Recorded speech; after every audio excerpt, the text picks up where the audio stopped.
आता आपल्या आवडत्या मालिकेचे संपूर्ण भाग मालिका प्रसारित झाल्यानंतर लगेचच पाहू शकता फक्त सन नेक्स्ट वर. भारतातील प्रेक्षकांसाठी मोफत सेवा. मग कोण होते? आदिशक्ती. साक्षात आदिशक्ती देवी.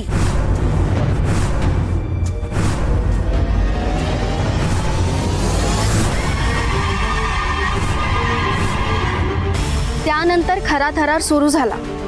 आदितीच्या रूपात साक्षात देवी आली आणि मग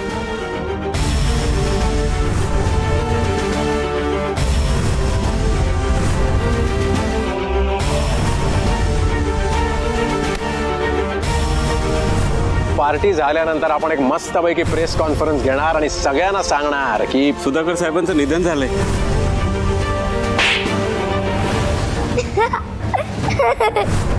तुमच्या लाडक्या भाच्याला बांधून ठेवण्यासाठी साखळ दंड घेऊन या.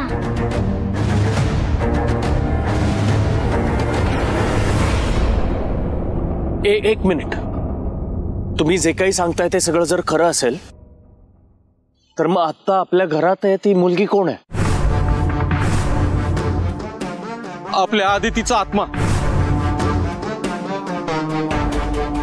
जिवंत असताना जसं जगणं आवश्यक असतं तसं मेल्यानंतर मोक्ष मिळणं आवश्यक असतं. आणि आदितीला मोक्ष मिळावा असं जर तुला वाटत असेल ना तर त्यावर एकच उपाय, अस्थि विसर्जन. तिचा बाप म्हणून तू हे अस्थि विसर्जन कर आणि माझ्या नातीच्या आत्म्याला शांती मिळून दे.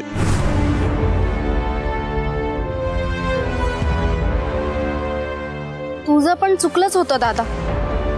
शाळेत त्या मुलीबरोबर तू असं वागायला नको होतास. तू असं वागला नसतास ना तर पुढचं हे सगळं घडलंच नसतं. डॉली, जे काय घडलं त्यामुळे आपला यशवर्धन आधीच खचलाय आणि आता तू असं बोलणं म्हणजे त्याच्या जखमेवर मीठ चोळल्यासारखं आहे. मला वाटतंय आधीचे सगळे विषय संपवून पुढे काय करायचंय तेवढंच मला सांगा. अस्थि विसर्जन.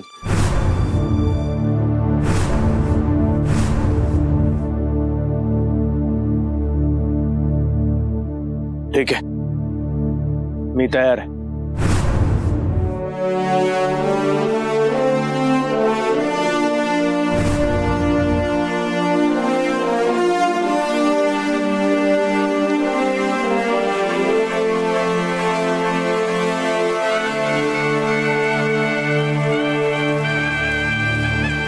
यश, भांजे, आधीच त्या अस्थि विसर्जन करायला उशीर झालाय. आता अजून उशीर नको. मुक्ती दे, आपल्या आदितीला मुक्ती दे.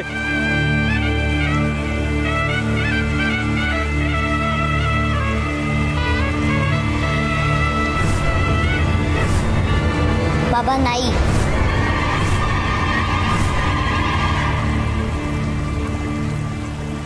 प्लीज नाही.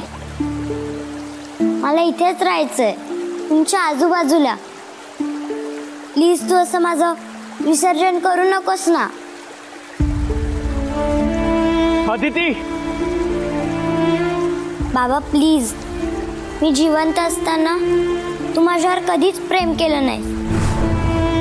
कधीच माझा कोणता हट्ट पुरवला नाहीस. निदान माझा आता तरी ऐक ना.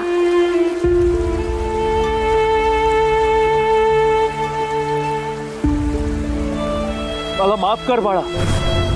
तुला सोडून जावंसं मलाही वाटत नाहीये आणि या अस्थि विसर्जन करण्याची इच्छाही नाहीये. एखाद्या बापाला स्वतःच्या मुलाची अस्थि विसर्जन करायला लागणं याहून मोठं दुःख नाही. पण आज मला ते करावं लागेल. आजवर तुला प्रेम नाही देऊ शकलो पण निदान तुला मुक्ती तर देऊ शकतो ना. नकोय मुक्ती मला आणि नकोय तुमचा मोक्ष मला. यश, तू तिचं काय ऐकू नको. अरे ती आता आपली पहिली आदिती राहिली नाही, आत्मा आहे ती. तू तिचं ऐकू नकोस यश काहीच. हो दादा, तू तिचं ऐकशील ना तर सगळ्या अडचणीत येऊ. हो, तू ताबडतोब त्या अस्थिचं विसर्जन कर. बाबा नाही, तू अजिबात त्यांचं काय ऐकायचं नाहीयेस. आधी यांनीच मला मारलं, आता हेच तुला चुकीचा सल्ला देत आहेत. प्लीज तू यांचं काहीच ऐकू नकोस.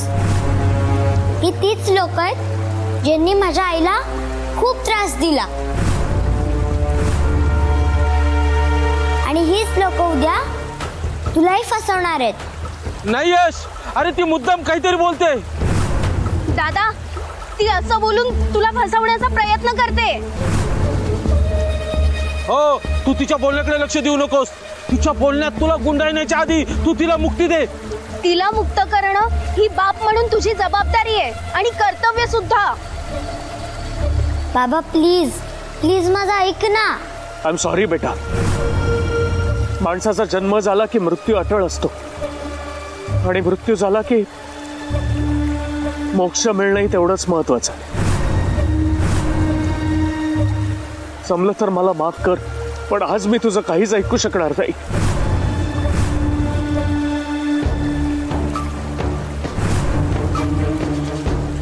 ठीक आहे, तुझं ठरलंय ना, मी तुझ्याकडे हट्ट करणार नाही. पण मला मुक्ती देण्याआधी तुझ्याकडून एक प्रॉमिस हवंय. बोल ना. मला मुक्ती मिळाल्यावर तू एक चांगला माणूस होणार आहेस आणि आईची काळजी घेणार आहेस.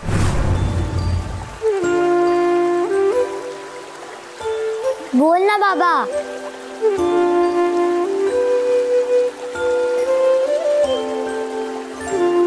ठीक आहे, मी तुला प्रॉमिस करतो, इथून पुढे मी एक चांगला माणूस म्हणून जगेन आणि तुझ्या आईची पण पूर्ण काळजी घेईन. नक्की ना? नक्की. लव यू बाबा. आय मिस यू बाबा. लव यू टू बेटा. I will miss you to.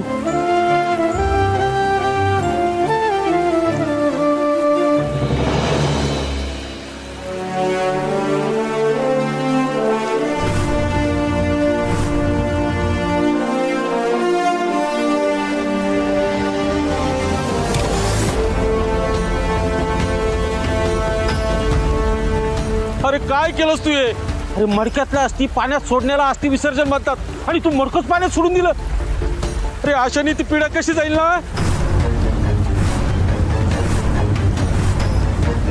नाही म्हणजे आपल्या आदितीला कशी मुक्ती मिळणार असं म्हणायचं होतं मला.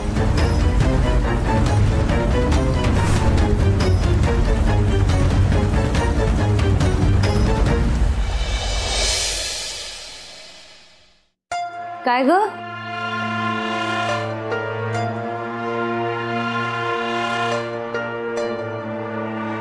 अशी उदास का बसलीस? आई, आपली आदिती आपल्याला पुन्हा सोडून गेली. काय? तेही कायमची. काय बोलतीयस तू? तुझं तुला तरी कळतंय का? खरं तेच सांगते. काल रात्री मी हॉलमध्ये गोष्टीचं पुस्तक वाचत बसले होते आणि तिथे आदिती आली आणि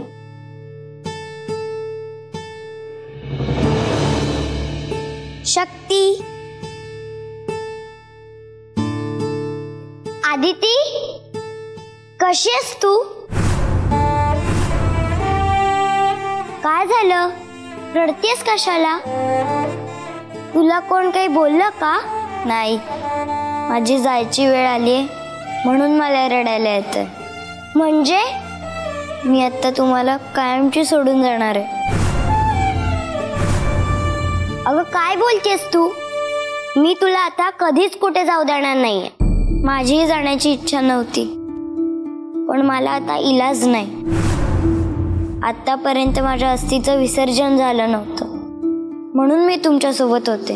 पण आता माझ्या दूरदृष्टीने मला कळतंय बाबा उद्याच माझं अस्थि विसर्जन करणार आहे. एकदा तो विधी झाला मग मला या भूतलावर राहता येणार नाही. ए नाही, तू असं काही बोलू नकोस हा. आम्हाला सोडून जाऊ नकोस ना. माझी इच्छा असो किंवा नसो, मला तर जावंच लागणार आहे. मग आमचं काय? आम्ही तुझ्याशिवाय कशा राहणार ना. प्लीज तू आम्हाला पण तुझ्या बरोबर घेऊन जा ना. नाही, हे शक्य नाही.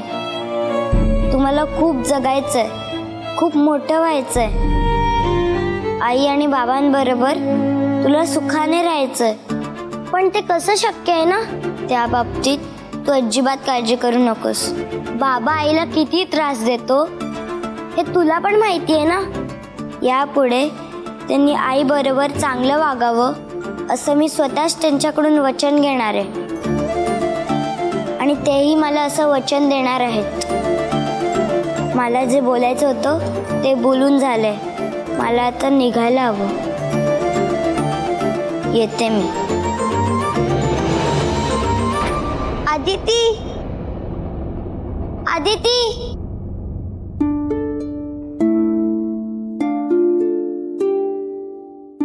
आदिती बाळा, तू का सोडून गेलीस? तू आईला का सोडून गेलीस? मला माहितीये की तू बाबावर, यशवर विश्वास ठेवून गेलेस, पण जाण्याआधी एकदा आमचा विचार करायचा ना. आई, मला पण आदितीची खूप आठवण येते. मी पण तिच्याकडे जाऊ का? नाही हा, असं अजिबात परत बोलायचं नाही. मला प्रॉमिस कर की तू मला कधीच सोडून जाणार नाहीस. मला प्रॉमिस कर.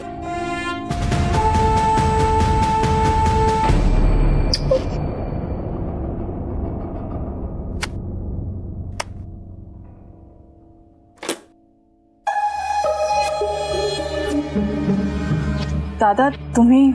हो मीच. आता का आलोय ते नको विचारूस. नाही, मला माहिती आहे ना की गेल्या 4 महिन्यांपासून. 4 नाही 6. हा म्हणजे तेच ते नाही.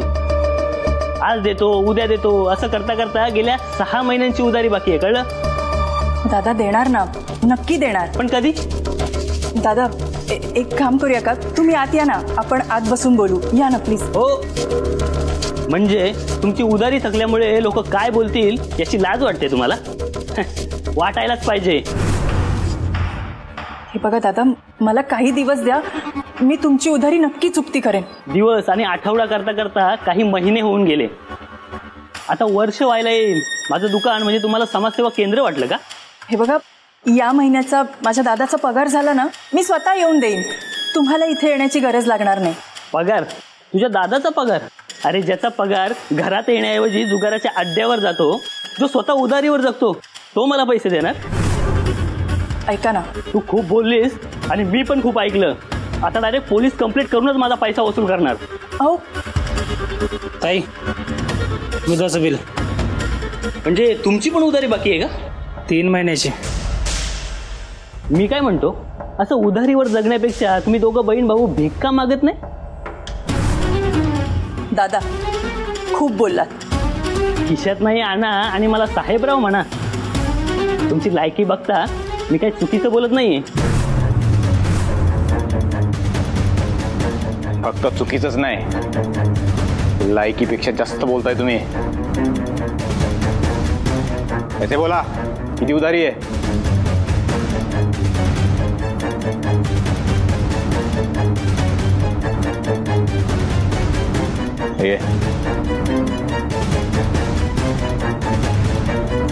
तुमच्या बिलाच्या 1.5 पैसे दिलेत.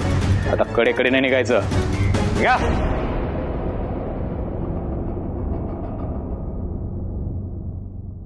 ताई ऐक ना ताई प्लीज. ऐकतेच आहे, सगळ्यांचं ऐकतेच आहे. अरे मी दुकानदाराचं, दूधवाल्याचं, आजूबाजूच्या शेजाऱ्यांचं, पैशांमुळे सगळ्यांचं ऐकते.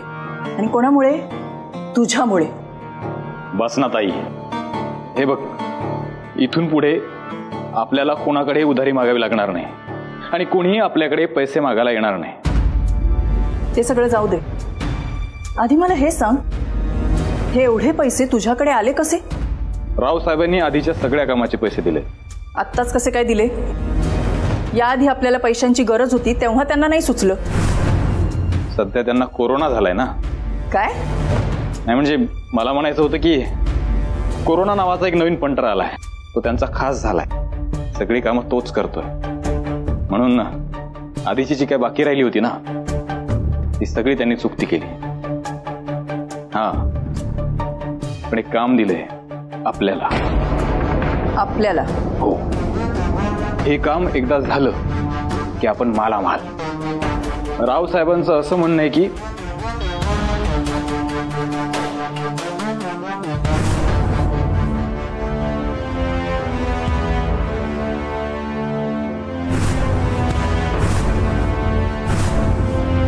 आत्ता बोल, तुझं काय म्हणणं आहे? तू तयार आहेस ना? साक्षात लक्ष्मी स्वतःहून दार ठोठावत असेल तर नाही म्हणण्याचा प्रश्नच येत नाही. ये बात.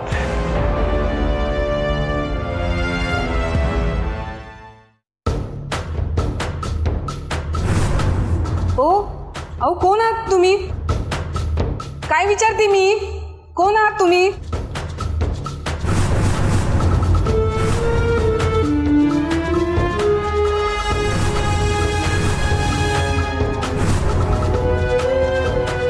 कोण आहात? कोण तुम्ही? तू मला नाही ओळखलंस?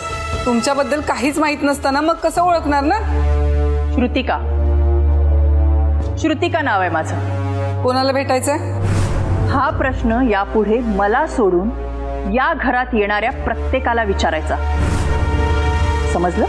म्हणजे बरं, ते जाऊ दे. मला आधी सांगा, तुम्ही आहात कोण? मालकीण. मालकीण आहे मी या घरची.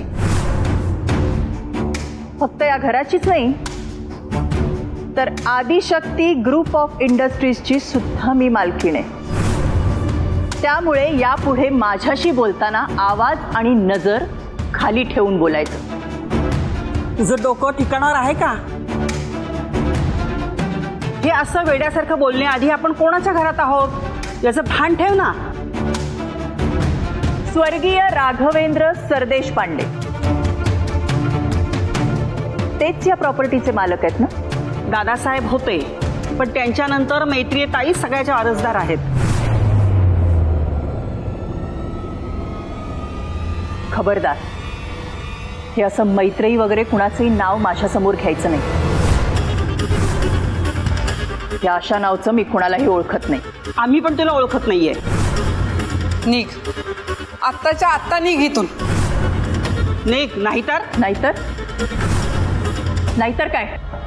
आमच्या ताई साहेबांना सगळं सांगेन. आणि just shut up. You shut up.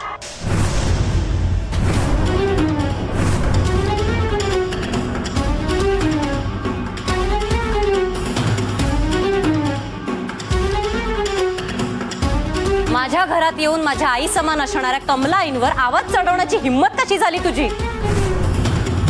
कोण आहेस? कोण तू?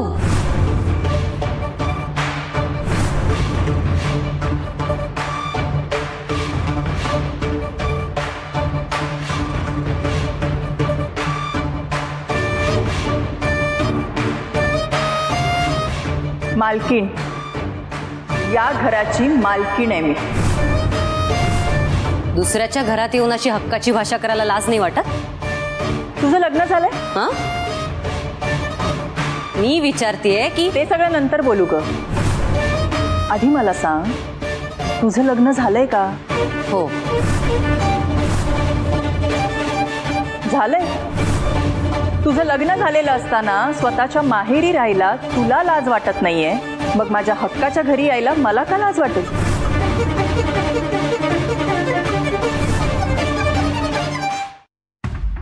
मला एक गोष्ट पुन्हा पुन्हा सांगायला आवडत नाही, तरीही सांगते. हे घर माझं आहे. या घराची मालकीण मी आहे.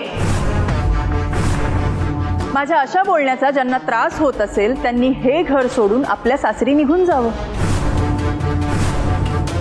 अगं, तुला काय वेळ लागलाय का? काय बोलतेस तू? कोणाशी बोलतेस? याचं काही भान आहे का तुला? हीच गोष्ट तुम्ही हिला सांगा. स्वतःचं लग्न झालेलं असताना सुद्धा सासरी न जाणारी ही मी माझ्या सासरी आले तर मला वेडी म्हणते. वेडीच आहेस म्हणून असं मूर्खासारखं बडबडतेस. तुला कळतंय का? माझ्या बाबांनी आणि दादाने हे सगळं खूप कष्टाने उभं केलंय. मी कुठे नाही म्हणाले. मग माझ्या दादानंतर वारसदार मी आहे हेही तुला चांगलं माहिती असणार आहे ना.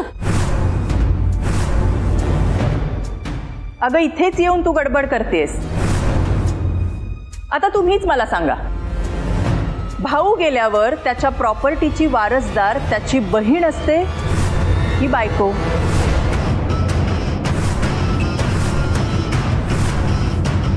बायको? आता तुम्हा सगळ्यांना असं वाटत असेल की मी इथे फायद्याचा विचार करून आले, पण मी इथे कायद्याचा देखील विचार करून आले. इन्स्पेक्टर साहेब. Hello madam. या आता इथे जे बोलत आहेत ते अगदी खरं आहे. काय खरं आहे? हिला एक कळत नाही, पण तुम्ही पण. इन्स्पेक्टर साहेब, हिच्या म्हणण्याचा असा अर्थ होतो की ती तुमच्या भावाची पत्नी आहे.